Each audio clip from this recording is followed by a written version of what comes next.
guys, talk movies with us. Back with a review of the latest entry in the Resident Evil series, Resident Evil The Final Chapter.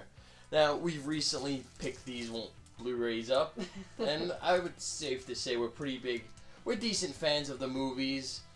In my opinion, they've pretty much have gotten worse as they went along. Retribution being the worst. By far the worst.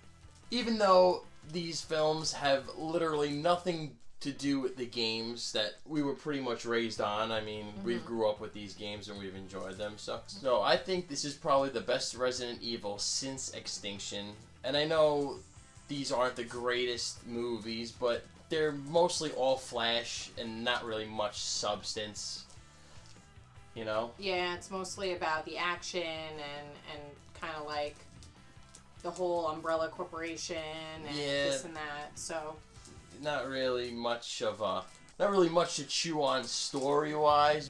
So the plot to this one is basically Alice is going back to where she started. She ends up going back to Umbrella to find the airborne antidote for the T-virus. Yeah, it's called the antivirus.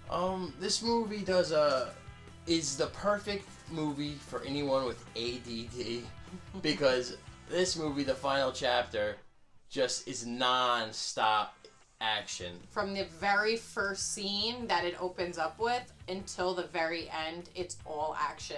There's no downtime. Exactly. It did not feel like an hour and a half. No. And partly because the way the scenes are edited and cut together, which I'm not the biggest fan of. No, we saw in the IMAX 3D and the shaky cam with the 3D and the jump cuts and all of this. It kind of was making me a little bit sick, but yeah. I mean, if that's the kind of movie it is, so. Yeah, that's pretty much how they are. But I'm not, like I said, we're not the biggest fans of it. They don't go a second in this movie without cutting. Everything is cut. You know, jumping everywhere. Just jumping everywhere. It's a little jarring at first. You gotta kind of adjust to it. But you do get used to it.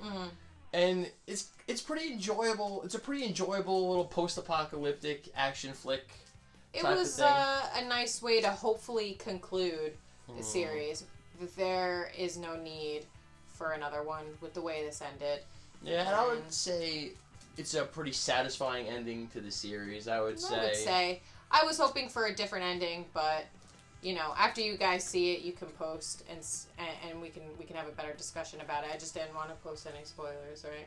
Yeah, but if you've stuck with the series this far, I really I don't think this movie hurts it at all. I think it definitely improves over the last movie. Negatives are it's just basically the storyline extremely convoluted. Not. It's cool little elements, but you're not watching this for story. You just want to see Mila Jovovich kick ass, who she does a solid job as always. I mean, she's an underrated female action star in my opinion. I mean, she's good because she's not expected to have too much dialogue. So she was a model and everything. That's how she started. So she's also in a underrated little thriller that I like with Steve Zahn called The Perfect Getaway.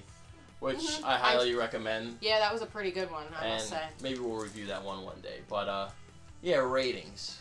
What are you giving this? I'll give it a C+. For what it is, for being fans of the series. It's a solid conclusion. All flash, no substance. I think I'll give it a C. It was a fun movie, and it was quick. It was very fast-paced, so the moment you're sitting down, the next minute you're getting up. And so like you said, if you're fans of the films and you've seen the rest of them, just go see it. I think it's a fun time. Yeah, solid conclusion. I mean, hey, we'll see if it's really a conclusion or if they're just gonna keep dragging it out. Hopefully it concludes, because who needs more of this? Hey, a C still got you a trip to Carvel in my house, so that's not a bad what? That's not a bad rating. A trip to Carvel. Alright guys, that's our take on Resident Evil The Final Chapter. Thank you for watching. Check out our other reviews and vids. And don't forget to like, comment, and subscribe. Thanks.